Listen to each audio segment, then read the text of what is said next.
हमारे वरिष्ठ साथी और शिक्षा मंत्री डॉक्टर बी.डी. कल्ला साहब, शिक्षा राज्य मंत्री बहन Shrimati Zaida Khan, chief secretary Shrimati Usha Sharma ji, principal secretary finance Akhil Arora ji, principal secretary chief minister Kuldeep Naka ji, Gaurav Goyal जी, मोहनलाल यादव जी, गौरव अग्रवाल जी, यहाँ उपस्थित तमाम हमारे अधिकारीगण और वीडियो कॉन्फ्रेंस से जुड़े हुए तमाम पूरे प्रदेश के विद्यालय पंचायत भवनों में मौजूद जनप्रतिनिधिगण, विधायकगण, मंत्रीगण और पूरे शिक्षा विभाग के परिवार के तमाम सदस्यगण,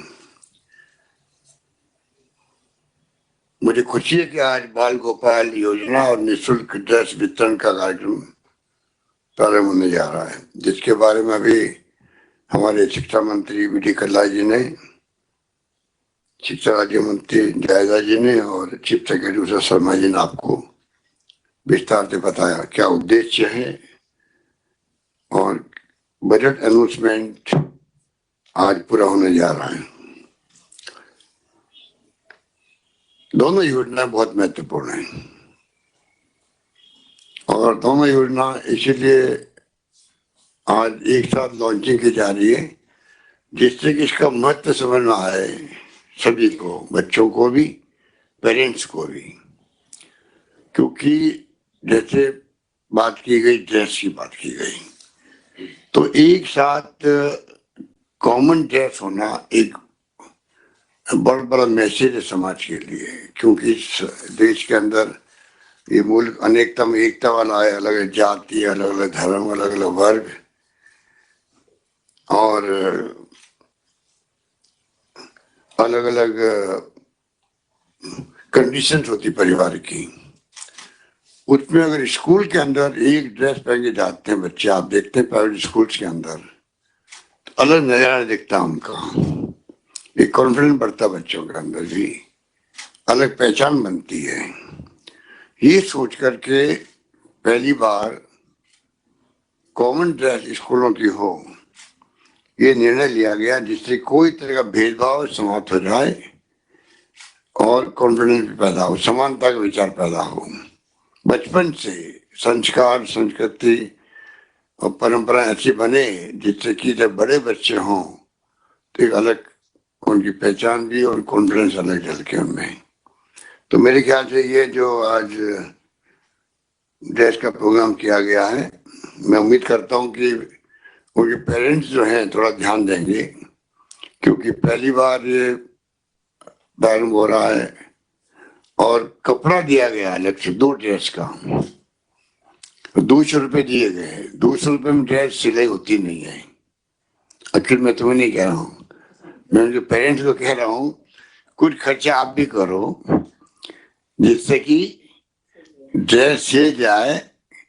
कई तो अपने खुद ही घर पे सिल देते हैं, कई गांव में अगर सब मिलके टीचर्स अगर भागीदार निभाएंगे और जो टेलर्स होंगे उनको समझाएंगे तो मेरे ख्याल से वो रेट ऊपर नीचे करके संभावना बना देंगे कि वो ड्रेस सिल जाए। सिलना जरूरी है, स्कूल में जाना अनिवार्य होगा ड्रेस पहन करके, तभी तो इसको प्रोग्राम बनाया गया है। पर ये पेरेंट्स और टीचर सब मिलकर के सुनिश्चित करें कि बच्चे के पास जो कपड़ा 2 ड्रेस का दिया गया है, अगली बार हो सकता है हम सीधी सिलाई ड्रेस ही दें उसको। इस बार कई इसके लिए बहस भी हुई कि सिलावा ड्रेस दें तो संभव होगा क्या, कोई नाप बड़ा होगा, कोई छोटा होगा, तो फिर अच्छा नहीं लगेगा। ड्रेस की सिलाई भी अच्छी होनी चाहिए जिससे कि ड्रेस फिट बैठे बच्चे के, तो उसको एक अलग तरह का स्मार्टनेस आती है।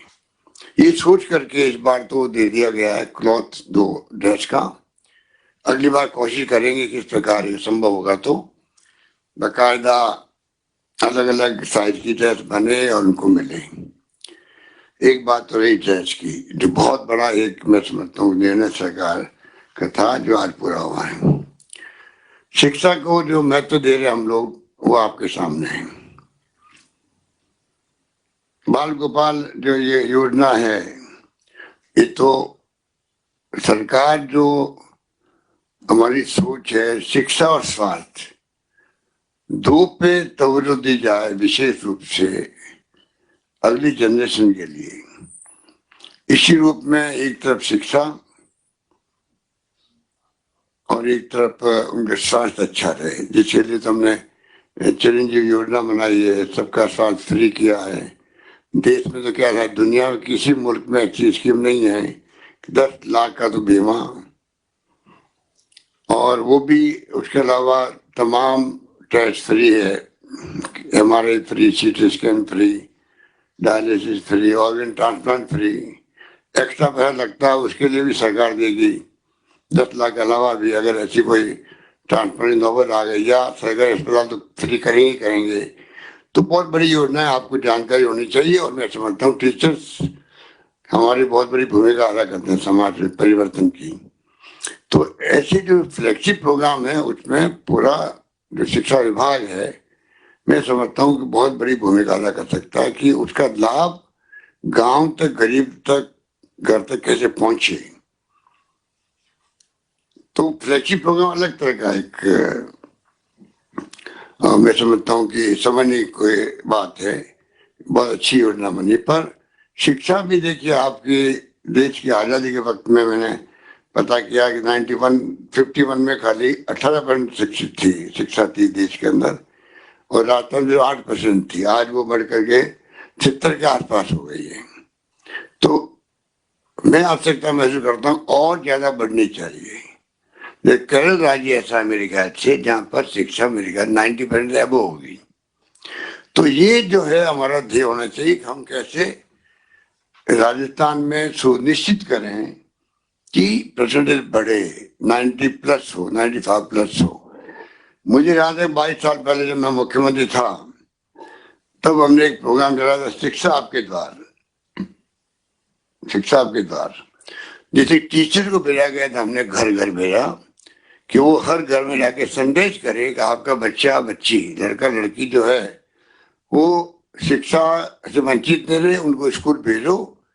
शिक्षा के बगैर जीवन अंधेरा है, ये मैंने कहा था उस वक्त। और पानी बचाओ, बिजली बचाओ, सबको पढ़ाओ मेरा नारा भी था, जो बहुत ज्यादा पॉपुलर भी हुआ था उस वक्त में, क्योंकि पानी बचाने की बहुत बड़ी आवश्यकता आज भी महसूस होती है, बिजली बचाने की आवश्यकता महसूस होती है।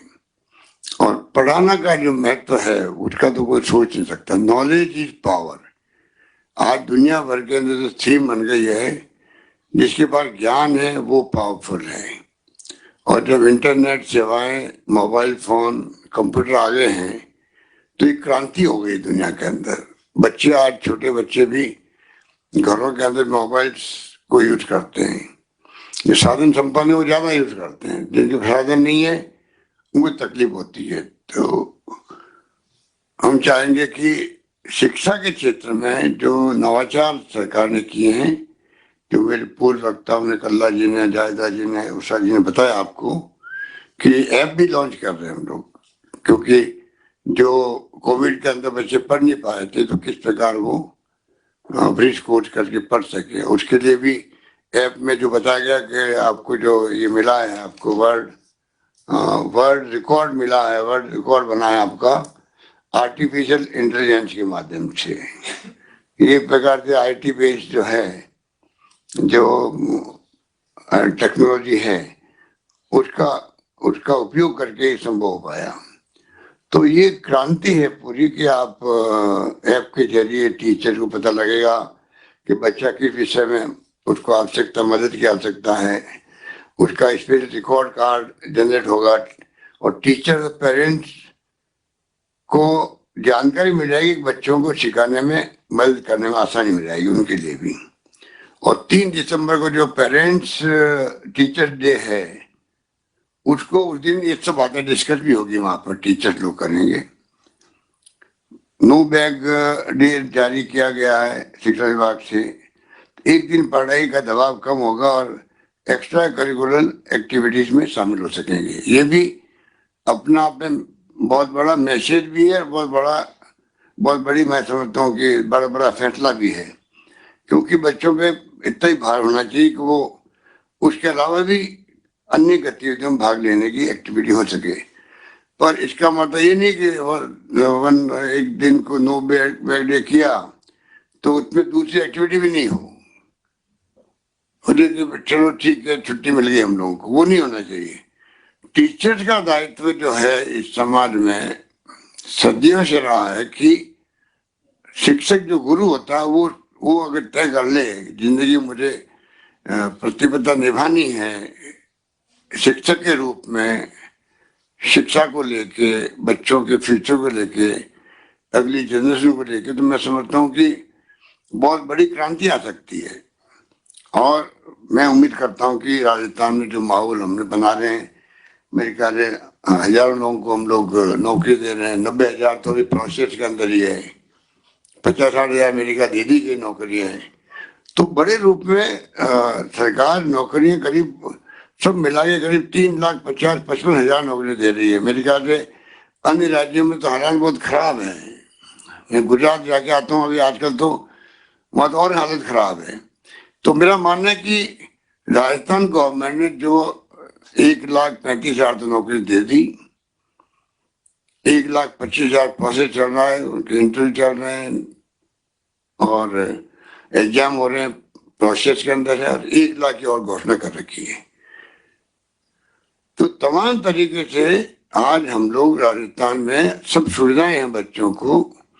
अब सेकेंडरी से सीधे सेकेंडरी स्कूल सब बना दी गई राजस्थान पर, हर ग्राम पंचायत हेडक्वार्टर पर सीधे सेकेंडरी हो गए, तो ड्रॉप आउट भी कम होगी रेट। 250 कॉलेज खुली आज तक आजादी के बाद में, हम लोगों ने इन 3 सालों में 211 कॉलेज खोल दी राजस्थान के अंदर, उसमें 94 कॉलेज गर्ल्स की है। और ये घोषणा कर दी जहाँ 500 लड़कियां पढ़ेगी स्कूल में उसको कॉलेज बना दिया जाएगा। ये भी एक बहुत मैं समझता हूँ बड़ा फैसला है, जिससे कि लड़कियों को माँ बाप जो है शर्म नहीं दे सकते हैं, तो जहाँ स्कूल है वहीं पे कॉलेज बन जाए या उसके आसपास बन जाए।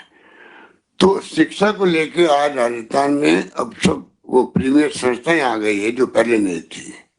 ये पंडित नेहरू की सोच थी कि उन्होंने आजादी के बाद से जो फैसले किए थे, आज देश की जो नींव उसी में अटकी हुई है, उसी कारण आज देश के अंदर जो विकास दिख रहा हम लोगों को चारों ओर से, और हम आत्मनिर्भर हैं, वो इसीलिए संभव हुआ कि उन्होंने नींव रख दी, बड़ी बड़ी संस्थाएं खड़ी कर दी, IIT, IIM, AIIMS, PGI, ICR, ये सब संस्था लेके आ गए। तो मैनेजमेंट के लोग भी निकल गए, इंजीनियर्स निकल गए अच्छे से अच्छे, और शिक्षाविद निकल गए, सब तरह से हम लोग सक्षम हो गए। और इसीलिए आज हर क्षेत्र में हम लोग डिपेंड नहीं है। और मैं समझता हूँ कि ICAR बना दिया उस वक्त में, तो रिसर्च भी इस रूप में हुई का धीरे धीरे हम लोग पहले PL 480 कि गेहूं की भीख मांगते थे अमेरिका से। आप नई पीढ़ी को नहीं मालूम है, पर पहले गेहूं बाहर से आता था भीख के रूप में। आज हम लोग आत्मनिर्भर बन गए क्योंकि रिसर्च हमारे यहाँ भी होने लग गई, रिवोल्यूशन, ग्रीन रिवोल्यूशन हो गया। तो ये तो बहुत लंबा विषय है, पर मैं आपको इतना ही कहना चाहूंगा कि ये जो प्रोग्राम आज रखा गया बहुत ही इम्पोर्टेंट प्रोग्राम है। ये इसके महत्व को समझते हुए हम सब इन्वॉल्व हुए इसके अंदर कि किस प्रकार से हम शिक्षा को लेकर राजस्थान आगे बढ़े। राजस्थान हब बन गया है। पहले हमारे बच्चे जाते थे पूना और महाराष्ट्र में और कर्नाटक में पढ़ने के लिए, लड़के जा नहीं पाते थे। अब सारी संस्थाएं प्राइवेट कॉलेज को अलाउ करने से, जब मैं पहली बार मुख्यमंत्री था तो 6 यूनिवर्सिटी थी, विश्वविद्यालय थे, आज 28 तो हो गए सरकारी, और कुल मिला के हो गए 89 विश्वविद्यालय हो गए राजस्थान के अंदर, 89 विश्वविद्यालय, आप सोचिएगा। और बाकी engineering college, medical college, nursing college हम हर जिले में खोल रहे हैं। तो चारों ओर से शिक्षा को लेके राजस्थान में अब आपको कहीं जाने की जरूरत नहीं है। जरूरत इस बात की है मोटिवेशन कैसे करें, बच्चों को शिक्षा का महत्व कैसे समझाएं, जिससे कि वे अपने आप को शिक्षा की तरफ ध्यान उनका डाला जाए और ये माहौल हम बनाएंगे रास्ता में, उसका हमें लाभ मिलेगा आने वाले वर्ष के अंदर। और मिड डे मील यहाँ शुरू हुआ, वो भी एक अच्छी स्कीम है कि उसमें भी मैं समझता हूँ कि पोषण की जो आवश्यकता है, जो आज आंकड़े आते हैं देश के अंदर, हम उनकी तो ध्यान देते नहीं हैं। आंकड़े देखेंगे बच्चों का पौष्टिक आहार कहाँ कितना मिलता किस राज्य के अंदर, या उनका स्वास्थ्य जो है बचपन से ही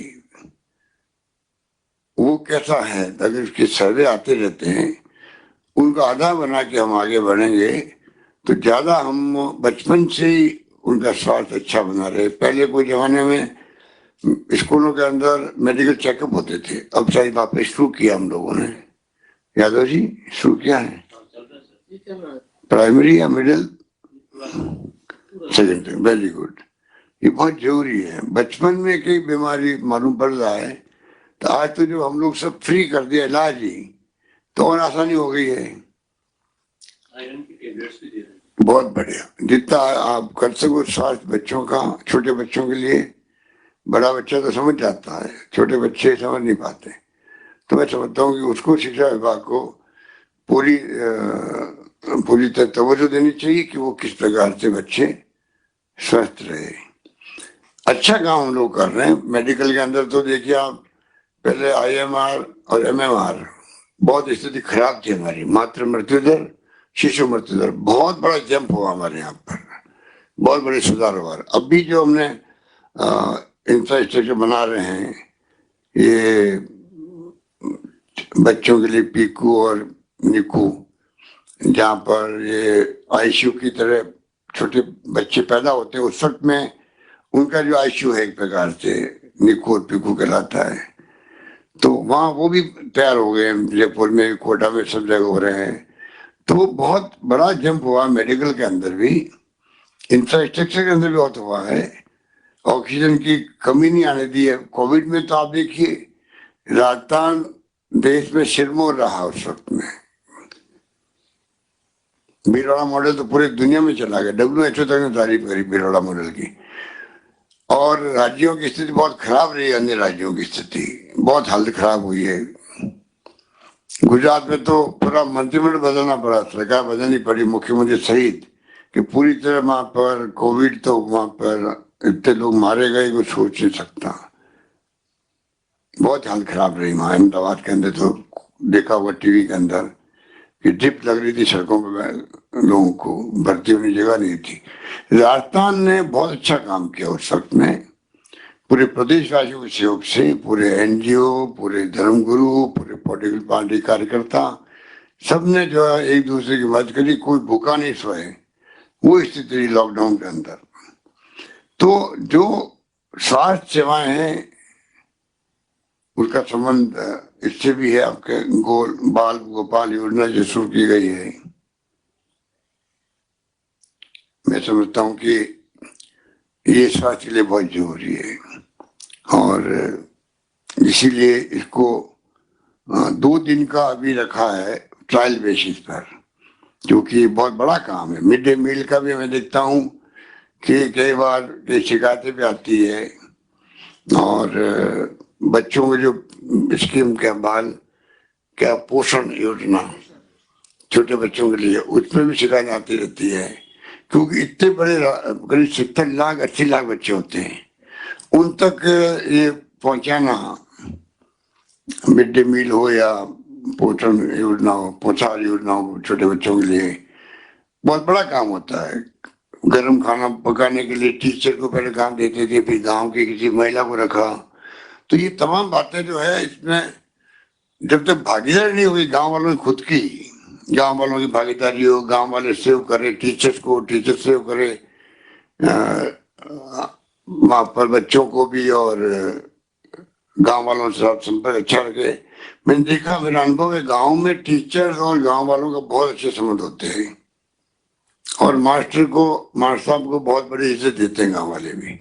वही मान सम्मान जितना मजबूत होगा आपका, उतना ज्यादा हम लोग इन सब बालकों के लिए जो आप जिसमें आए शिक्षक बन के आए हैं, वो अपना कर्तव्य पूरा करने में कामयाब हो सकेंगे। ऐसा माहौल बनाइए।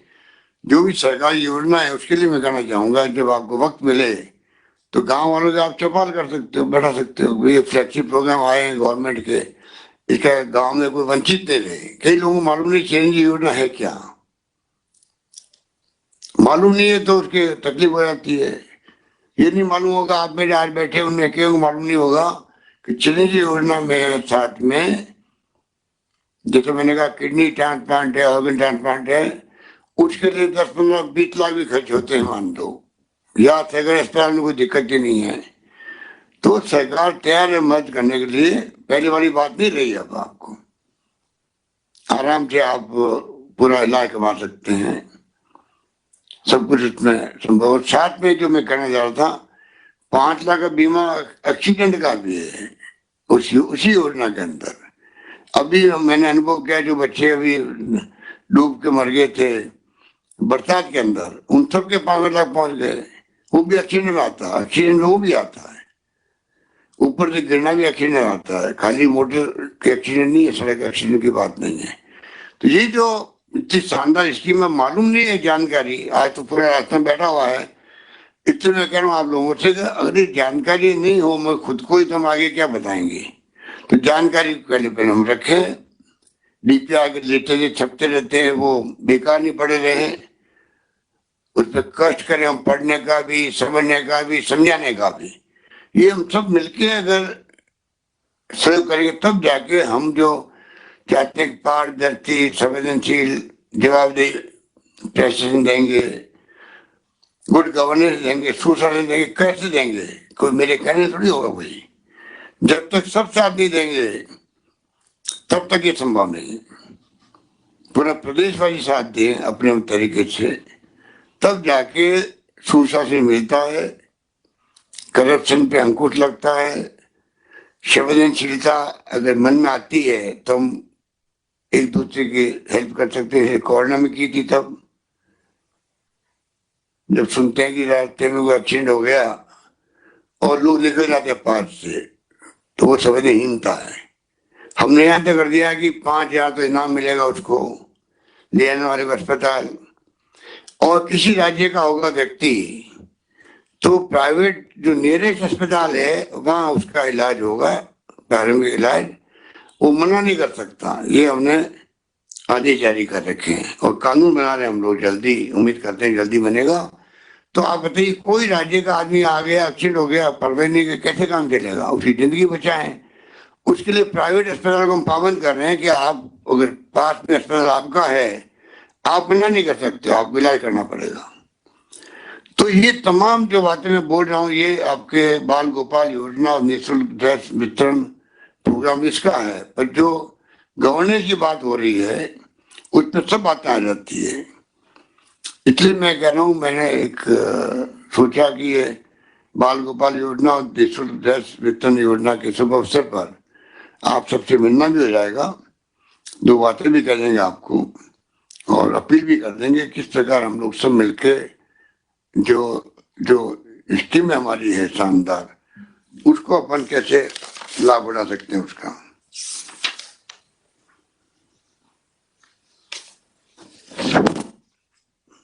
चिरंजीवी योजना तो आपको मैंने बताई दी।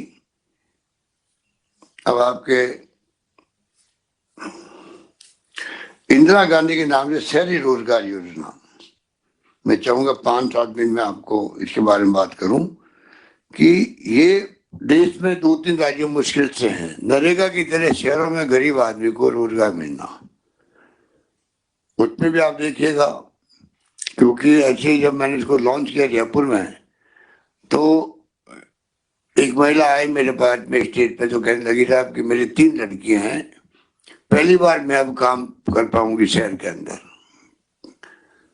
और मेरा घर चल जाएगा। तो शहर के अंदर नरेगा की तरफ 100 दिन की गारंटी दी गई है काम मांगने पर देने की।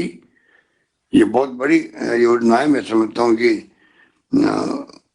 डॉक्टर मनमोहन सिंह जी और सोनिया गांधी जी ने जो शुरू की थी नरेगा, वही बहुत क्रांतिकारी काम हुआ था।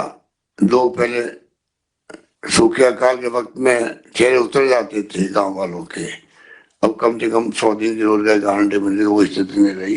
तो शहरों में हमने लागू कर दिया, इसका बहुत अच्छा इम्पैक्ट इसका है। और पेंशन दे रही है करोड़ लोगों को, बुजुर्गों को, विधवाओं को और दिव्यांगों को, दिव्यांगजनों को। उसमें आप लोग देख सकते हैं गांव में कुछ टाइम पे मिल रहा नहीं मिल रहा पेमेंट, कुछ शिकायत तो नहीं है, कोई बदमाशी तो नहीं हो रही है। वो भी शिक्षक बहुत बड़ी इसमें भूमिका अदा कर सकते हैं। उड़ान योजना है, बोलते हो संकोच होता है लोगों को, बचपन से हम भी देखते आ रहे हैं इसको। उड़ान योजना जो महामारी होती है महिलाओं के बच्चियों को, उसके लिए सरकार का इतना बड़ा फैसला है। मेरे ख्याल से देश के अंदर एकमात्र राजस्थान राज्य होगा शायद जहां पर हमने 12 नेपकिन जो है, जो अमीर लोग काम लेते हैं उनकी महिलाओं को बीमारी कम होती है इन्फेक्शन की।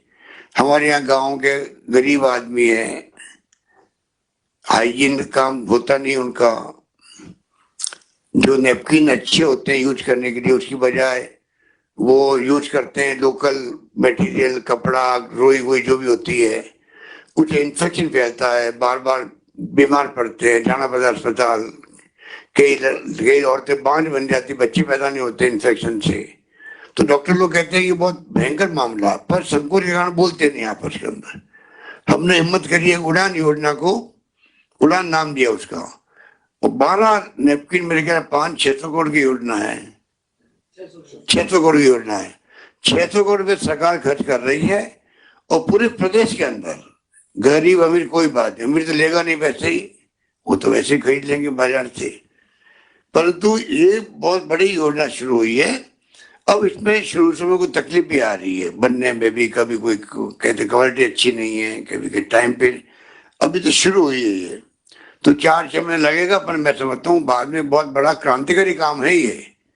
उन महिलाओं को जिनके पास पैसा नहीं है उनको अगर नेपकिन मिल जाएंगे तो आप सोच सकते हो कि अस्पताल जाना नहीं पड़ेगा, बीमार नहीं होना पड़ेगा। कितनी तरह बीमारी है, कैंसर वैंसर, पता नहीं क्या क्या रोग होते हैं महिलाओं के, वो समझ नहीं पाते क्यों हो रहे हैं। देखिए कोविड के अंदर जो बीमार पड़े हैं ना, ये मेरे को भी 2 बार कोविड हुआ, पोस्ट कोविड प्रॉब्लम अलग होती है। मुझे भी हार्ट का स्टेंट लग गया, मैं कोई बीमार नहीं था, मेरे हार्ट की प्रॉब्लम नहीं थी कभी। तो मैं आप सबसे कहना चाहूंगा, गांव वालों से भी, सबको जो बैठे हैं, आप गांव में ध्यान रखें। पोस्ट कोविड प्रॉब्लम होती है तो थकान जल्दी आती है, फटी हो जाती है बार बार, किसी के किडनी, किसी का हार्ट, किसी के लंग्स प्रॉब्लम करते हैं, कई तरह की प्रॉब्लम है। मेरे को इतने डॉक्टर कहते हैं कि किसी तरह की प्रॉब्लम भी पैदा हो सकती है। किसी के शुगर बढ़ गई है, डायबिटिक नहीं थी, डायबिटिक हो गई, और कई लोग मर जाते हैं नौजवान बच्चे। आपको सुना होगा, अखबार में देखते होंगे, टीवी में देखते होंगे कि इतने यंग लड़के मर रहे हैं अचानक ही, वो पोस्ट कोविड के कारण मर रहे हैं। पर लोग समझते भाई हार्ट अटैक आ गया होगा, गांव के अंदर भी ये सोचते हैं। हार्ट अटैक नहीं आया, हार्ट अटैक आया है पोस्ट कोविड के कारण आया। इसलिए डॉक्टर से सलाह करें, ध्यान रखें अपना।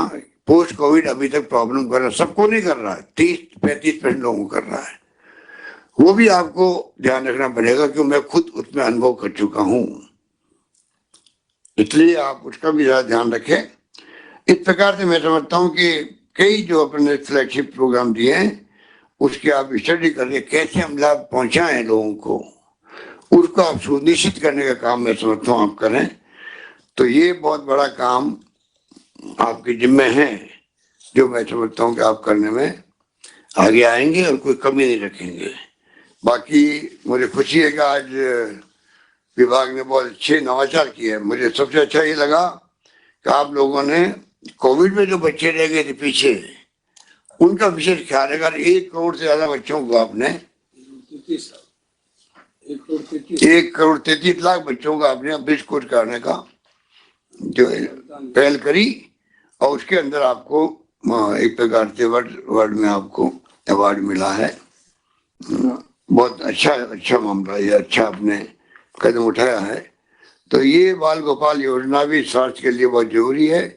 इसको हम चाहेंगे, अभी ये 2-4-6 महीने ट्रायल पे चलेगी, अगली बार जब फिर छुट्टियां रहेगी बच्चों की मार्च के अंदर, अगले सेशन से जो है ये प्रयास करेंगे, वित्तीय प्रबंधन करने का प्रयास करेंगे कि 2 दिन की बजाय हम कहते 3 दिन करें, 4 दिन करें, 5 दिन करें या 6 दिन हो।